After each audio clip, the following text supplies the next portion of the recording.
Good morning all of you. आज की class में हम बात करेंगे कि प्रबंधन क्या है, प्रबंधन की प्रकृति कैसी है। साथ ही यह भी बात करेंगे कि प्रबंधन की आवश्यकता क्यों है और हेनरी फेयल द्वारा दिए गए प्रबंधन के 14 सिद्धांतों पर भी विस्तार से चर्चा करेंगे। तो जैसा कि आप जानते हैं कि आज प्रबंधन हर एक व्यवसाय का अभिन्न अंग बन गया है, हर एक इंडस्ट्री का अभिन्न अंग बन चुका है। और प्रबंधन का जो मुख्य उद्देश्य है कि कोई भी संगठन का कामकाज सुचारू रूप से चलाने में ये मदद करता है, या ये कह सकते हैं आप कि कोई भी संगठन बिना प्रबंधन के सुचारू रूप से नहीं चल सकता। तो अगर अब इसमें मीडिया के बारे में बात की जाए तो प्रबंधन किसी भी मीडिया संगठन के लिए आज उसका अभिन्न अंग बन चुका है, और उसने मीडिया संगठन के कामकाज को भी काफ़ी ऑर्गेनाइज़ किया है, काफ़ी सुचारू रूप से चलाने में महत्वपूर्ण भूमिका निभा रहा है। तो आज आप देख सकते हैं कि मीडिया उद्योग का कारोबार बढ़ता जा रहा है, बहुत सारे नए चैनल्स आ रहे हैं, नए नए न्यूज़पेपर्स आ रहे हैं। इसके अलावा अगर ऑनलाइन मीडिया की बात करें तो बहुत सारी वेबसाइट, न्यूज़ पोर्टल्स, इस तरह की चीज़ें आ रही है। तो आप ये कह सकते हैं कि जब इस तरह से मीडिया उद्योग में इतनी वृद्धि हो रही है तो इसमें अब प्रबंधन और भी आवश्यक हो गया है, इन चीज़ों का प्रबंधन करना। इसके अलावा बहुत सारी प्रौद्योगिकी भी बदल रही है, सरकारी नियम बदल रहे हैं, अलग अलग तरह की परिस्थितियां बदल रही है। ऐसे में मीडिया प्रबंधन की उपादेयता और भी बढ़ जाती है। अब बात करें कि बहुत सारी परिभाषाएं प्रबंधन की दी गई हैं जो कि अलग अलग विशेषज्ञों ने अपने हिसाब से दिया है। उसमें एक विद्वान थे जेम्स एल लुंडी, जिन्होंने कहा कि प्रबंधन दूसरे के प्रयासों की योजना बनाने, समन्वय करने, उन्हें प्रेरित करने और नियंत्रित करने का सिद्धांत कार्य है। उनका कहना था कि जिस तरह से दूसरे लोगों की मदद करके, दूसरे लोगों की मदद लेकर आप योजनाएं बनाते हैं और उनका समन्वय करते हैं, साथ ही उनको प्रेरित करते हैं, और इन सब के साथ साथ उन्हें कंट्रोल भी करते हैं, नियंत्रित भी करते हैं, यही प्रबंधन है। एक अन्य प्रबंधन विशेषज्ञ हेनरी फेयल, जिनके अभी हम 14 सिद्धांतों पर भी चर्चा करेंगे, उनका कहना था कि प्रबंधन करना एक तरह का पूर्वानुमान है योजनाओं के लिए। जब भी आप कोई योजना बनाते हैं तो उसके लिए कुछ पूर्वानुमान करते हैं कि किस तरह से वो व्यवस्थित होगी, क्या क्या निर्देश दिए जाएंगे। इसका एक पूर्वानुमान ही प्रबंधन है। मान लीजिए कि अगर आप कोई उद्योग लगाना चाह रहे हैं, या मान लीजिए कोई आप वेबसाइट चलाना चाह रहे हैं, तो आप उसके लिए सारी चीज़ें कि कैसे व्यवस्थित होगी, किस तरह के निर्देश होंगे, किस तरह के व्यक्तियों की ज़रूरत होगी, कैसी व्यवस्था होगी, उसकी आचार संहिता क्या होगी, उसके नियम कानून क्या होंगे, इस तरह की योजनाओं का पूर्वानुमान लगाना ही प्रबंधन है कि उस जो आप उद्योग करने जा रहे हैं या जो भी आप इंडस्ट्री लगाने जा रहे हैं उसको किन किन चीज़ों की ज़रूरत होगी, वो कैसे व्यवस्थित होगी और किस तरह से वो चलेगी, यही प्रबंधन है। तो इस तरह से आप कह सकते हैं अलग अलग वैज्ञानिकों ने, अलग अलग विद्वानों ने अलग अलग इसकी परिभाषा दी। एक और जिन्हें कि F.W. टेलर कहते हैं, विद्वान थे, और इन्होंने कहा कि प्रबंधन यह जानने की कला है कि आप सबसे अच्छे और सस्ते तरीके से क्या कर सकते हैं। मतलब आप कहते नहीं कि आप किसी अगर चीज़ को प्राप्त करना चाहते हैं, किसी लक्ष्य को आप प्राप्त करना चाह रहे हैं, तो सबसे अच्छे और सस्ते तरीके से आप उसे कैसे प्राप्त कर सकते हैं, यही प्रबंधन है। एक अन्य विद्वान थियो हेमन ने प्रबंधन को अलग तरह से परिभाषित किया। इन्होंने कहा कि प्रबंधन के 3 अलग अलग अर्थ हैं। पहला है, अगर हम उसे संज्ञा के रूप में देखें तो यह प्रबंधकों के समूह को संदर्भित करता है। दूसरा उन्होंने कहा कि अगर इसे हम प्रक्रिया के रूप में देखें तो यह प्रबंधन के कार्यों से संबंधित, अर्थात नियोजन है, निर्देशन है, नियंत्रण है, इत्यादि से संबंधित है। और तीसरा उन्होंने कहा कि प्रबंधन को अगर एक अनुशासन के रूप में हम देखें तो यह प्रबंधन के विषय को संदर्भित करता है। तो इस तरह से अलग अलग विद्वानों ने प्रबंधन की अलग अलग परिभाषाएं दी। और अब हम बात करते हैं प्रबंधन की प्रकृति की, या नेचर ऑफ मैनेजमेंट की। प्रबंधन की प्रकृति इसे अद्वितीय बनाती है। इसने किसी भी संगठन के कामकाज को सरल और संगठित किया है और कुछ कारक जो प्रबंधन की प्रकृति को परिभाषित करते हैं उन पर अब हम चर्चा करेंगे। पहला कारक है कि प्रबंधन गोल ओरिएंटेड होना चाहिए या लक्ष्य के उन्मुख होना चाहिए। Management is goal oriented. हर प्रबंधन का एक लक्ष्य होना चाहिए और अपने अलग अलग मीडिया संस्थान जो है अपने संगठनात्मक लक्ष्य को पूरा करने में प्रबंधन की मदद लेते हैं या कह सकते हैं कि प्रबंधन महत्वपूर्ण भूमिका निभाता है। उदाहरण के तौर पर मान लीजिए कि कोई अगर सेल्स मैनेजर है या बिक्री प्रबंधक है, वे अपने समाचार पत्रों को प्रसार को बढ़ाने के लिए एक लक्ष्य देता है। अपने जो उसके एजेंट होते हैं या जो प्रसार विभाग में कार्य करते हैं कर्मचारियों को एक लक्ष्य देता है और अच्छे प्रबंधन के फलस्वरूप वो लक्ष्य प्राप्त कर लेते हैं और समाचार पत्र का प्रसार बढ़ जाता है। तो इस तरह से कह सकते हैं कि ये प्रबंधन एक लक्ष्य प्रबंधन का अवश्य होता है। दूसरा कारक आप कह सकते हैं कि मैनेजमेंट इज यूनिवर्सल या प्रबंधन सार्वभौमिक है। इसमें ये बात आती है कि इससे कोई फ़र्क नहीं पड़ता कि मीडिया संगठन छोटे पैमाने का है या बड़े पैमाने का है ना। प्रबंधन के सिद्धांत सार्वभौमिक होते हैं। ये सभी प्रकार के मीडिया संगठन और उनके सभी विभागों पर लागू होते हैं। मतलब वो चाहे प्रिंट मीडिया हो, चाहे इलेक्ट्रॉनिक मीडिया हो, चाहे वो ऑनलाइन मीडिया हो, ये सभी पर लागू होते हैं। ऐसा नहीं है कि सिर्फ इलेक्ट्रॉनिक मीडिया में प्रबंधन की ज़रूरत पड़ेगी, ऑनलाइन मीडिया में नहीं ज़रूरत पड़ेगी। तो आप ये कह सकते हैं कि प्रबंधन जो है ये सार्वभौमिक है या यूनिवर्सल है। इसके अलावा एक और बात करें कि management is an integrative force, या आप कह सकते हैं प्रबंधन एक एकीकृत शक्ति है।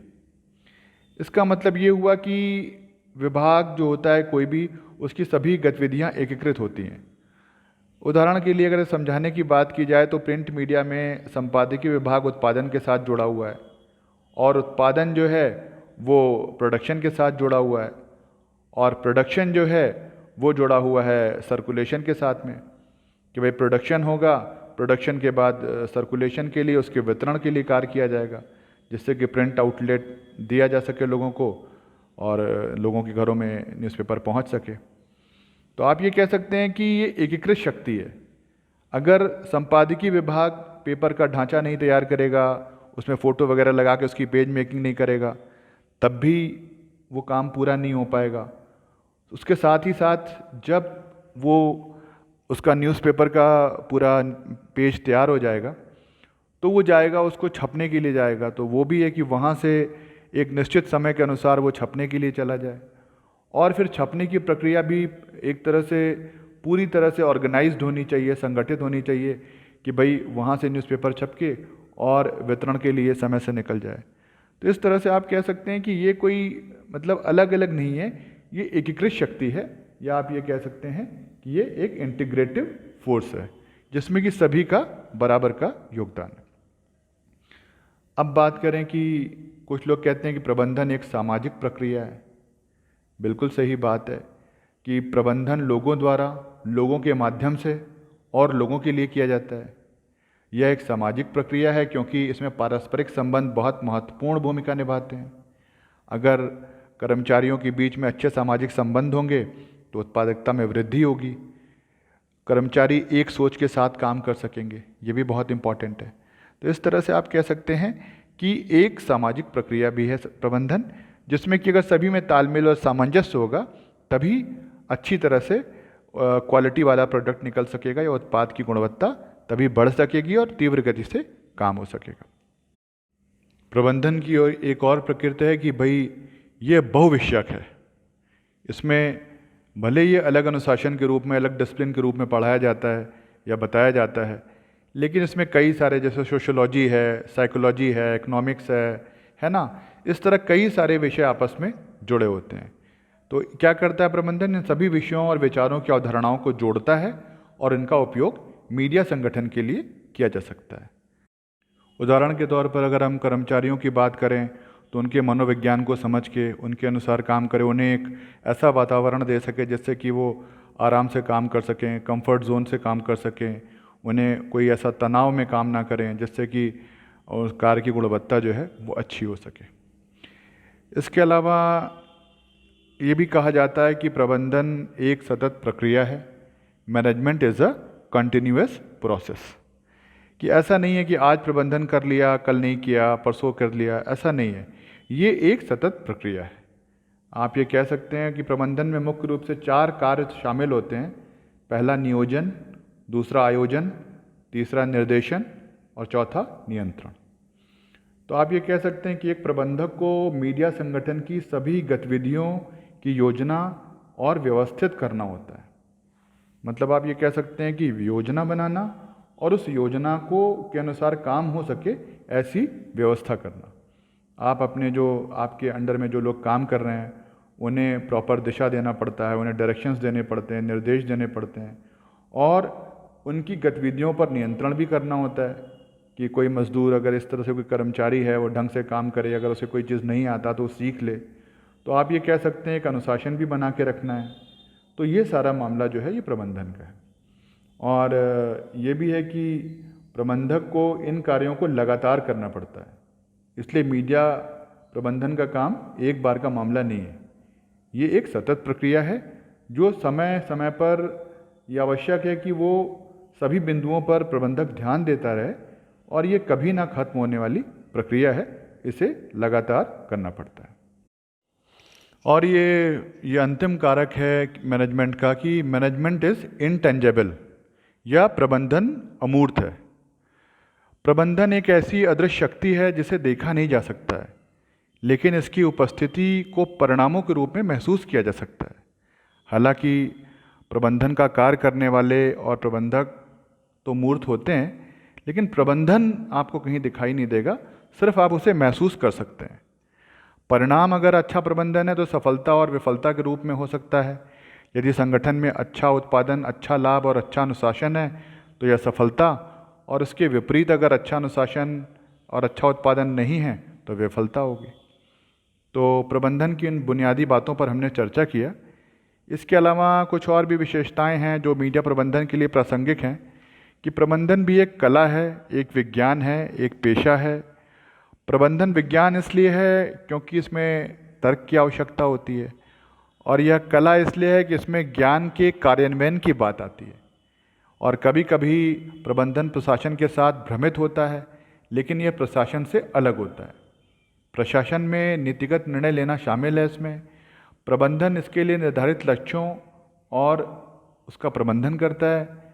प्रबंधन को एक पेशा भी माना जाता है क्योंकि यह सेवा के मकसद पर आधारित ज्ञान का एक विशिष्ट निकाय है। तो यह उचित प्रतिनिधि संघ के साथ उचित आचार संहिता का भी पालन करता है। तो आप ये कह सकते हैं कि अगर कोई भी ऐसी फर्म है, कोई भी कंपनी है, उसकी एक आचार संहिता बनाना बहुत ज़रूरी है, उसमें नीतिगत निर्णय लेना बहुत ज़रूरी है, उसको नियंत्रित करना बहुत ज़रूरी है, उसको समय समय पर उसके बारे में अपडेट करना उसको बहुत ज़रूरी है। तो इस तरह से कह सकते हैं कि प्रबंधन आज एक ऐसा पेशा बन गया है जो कि चीज़ों को अच्छे से ऑर्गेनाइज करता है, या किसी भी फर्म को, कंपनी को, मीडिया ऑर्गेनाइजेशन को, अन्य ऑर्गेनाइजेशन को सुचारू रूप से चलाने के लिए एक अनिवार्य साधन बन गया है। और इसका असर भारतीय मीडिया पर भी देखा जा सकता है। आज भारतीय मीडिया में संगठन की संरचना, उनकी नियामक नीतियाँ और प्रक्रियाएं बहुत बदल गई हैं, और ये सभी बदलाव मीडिया प्रबंधन के बढ़ते महत्व को बताते हैं या इंगित करते हैं। और मीडिया प्रबंधन इस तरह से आपने समझा कि मीडिया प्रबंधन क्या है और उसकी प्रकृति क्या है। अब हम बात करेंगे कि मीडिया प्रबंधन की आवश्यकता क्यों है, या मीडिया प्रबंधन क्या करता है, कौन से ऐसे कारण हैं जिस पे कि प्रबंधन की आवश्यकता है। तो इसमें सबसे जो पहला बात आती है कि समूह लक्ष्यों की प्राप्ति। अब मीडिया उद्योग के विभिन्न समूह असाइनमेंट पत्रकारों को सौंपे जाते हैं। वो टेलीविज़न या समाचार पत्र या पत्रिका के लिए सामग्री का निर्माण करते हैं, जिसके लिए एक टीम प्रयास की आवश्यकता होती है। तो आप ये कह सकते हैं कि जब कोई टीम की बात आती है तो उसमें समन्वय होना चाहिए, आपस में एकीकरण होना चाहिए, और यह कार्य जो है प्रबंधन बहुत आसानी से करता है।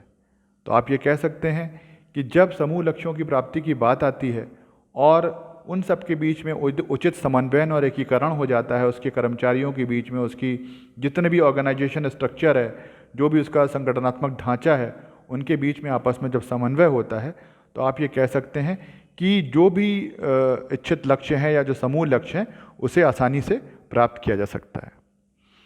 दूसरी अगर बात करें कि भाई संसाधनों का मैक्सिमम उपयोग या अधिक उपयोग, अधिक से अधिक उपयोग, तो आप ये कह सकते हैं कि भाई मीडिया संगठन में सामग्री और गैर भौतिक संसाधन होते हैं जिन्हें प्रबंधित करने की आवश्यकता होती है। और ये भी बात सही है कि साझेदारी कंपनियों, समाज और न्यासों इत्यादि पर आधारित बड़ा सेटअप संगठन के संसाधन का साझेदारी से उपयोग करने के लिए आवश्यक हो जाता है। अगर हम बात करें कि भाई संसाधनों के मैक्सिमम उपयोग की, तो आप ये कह सकते हैं कि अगर कर्मचारियों के बीच में अच्छे संबंध हैं, जो भी चीज़ें उपलब्ध हैं, मशीनरी वगैरह जो उसके लिए इच्छित है उन्हें मिल रही है, तो हम अपने संसाधनों का पूरा उपयोग कर सकते हैं और उससे मैक्सिमम आउटपुट निकाल सकते हैं। दूसरा एक और है कि भाई प्रबंधन की आवश्यकता इसलिए भी है कि ये लागत को कम करता है, कॉस्ट को कम करता है। तो अच्छा प्रबंधन उत्पादन की लागत को कम करने में भी मदद करता है। इस उद्देश्य के लिए प्रबंधन जो उसका मनी है, पैसा है, उसको ठीक से आवंटित करने की कोशिश करता है और जब भी आवश्यकता होती है वो संगठन के लिए पैसे जुटाने की कोशिश भी करता है। वह यह सुनिश्चित करता है कि संसाधनों का अनुचित अपव्यय ना हो और संगठन का खर्च नियंत्रण में रहे। आप ये कह सकते हैं कि एक कुशल मीडिया प्रबंधक न्यूनतम लागत पर एक अखबार हो, चाहे वो टेलीविज़न का कोई कार्यक्रम हो या किसी अन्य ऑनलाइन मीडिया सामग्री का उत्पादन जो है वो न्यूनतम लागत पर कर सकता है। तो इस तरह से प्रबंधन की आवश्यकता इसलिए भी है कि वे कास्ट को या लागत को कम करता है।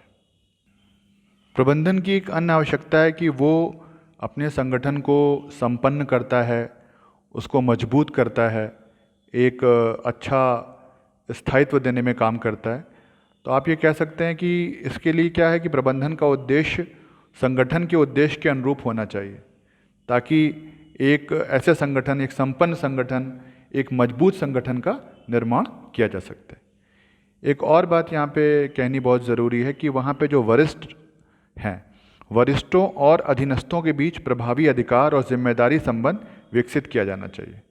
मतलब अगर कोई व्यक्ति पद में बड़ा है तो उसके नीचे जो व्यक्ति काम कर रहे हैं उन्हें पता होना चाहिए कि उनकी जिम्मेदारी क्या है और उनके संबंध कैसे होंगे।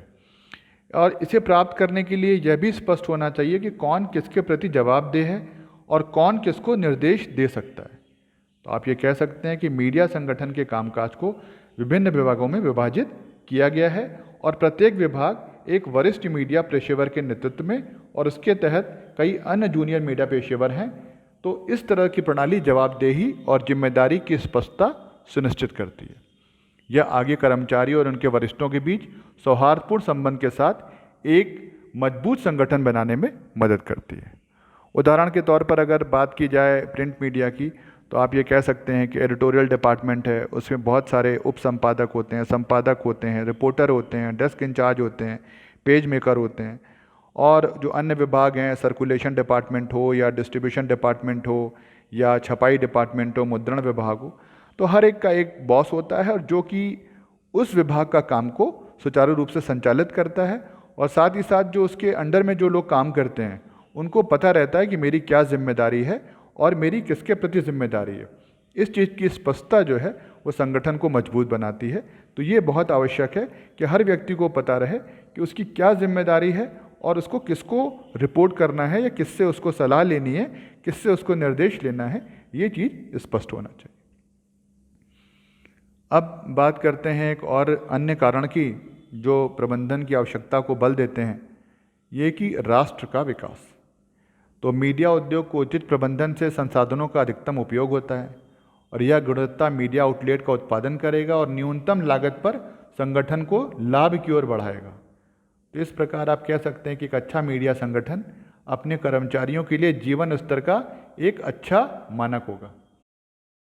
समय समय पर मीडिया के माध्यम से आयोजित की जाने वाले विभिन्न कॉरपोरेट, सामाजिक जिम्मेदारी गतिविधियाँ इत्यादि के माध्यम से लोगों को जागरूकता फैलाने में भी मदद करेगा। साथ ही पर्यावरण, स्वास्थ्य, स्वच्छता आदि जैसे मुद्दों पर भी ये प्रयास करेगा कि राष्ट्र का विकास हो सके और इन मुद्दों को उठाकर लोगों को जागरूक करेगा। तो आज की इस क्लास में हमने जाना कि मीडिया प्रबंधन क्या होता है, प्रबंधन क्या होता है और मीडिया संगठनों में प्रबंधन की क्या आवश्यकता है। आगे की क्लास में हम बात करेंगे, एक अच्छे अर्थशास्त्री और विद्वान थे हेनरी फ्योल, और इनके प्रबंधन के 14 सिद्धांतों पर चर्चा करेंगे।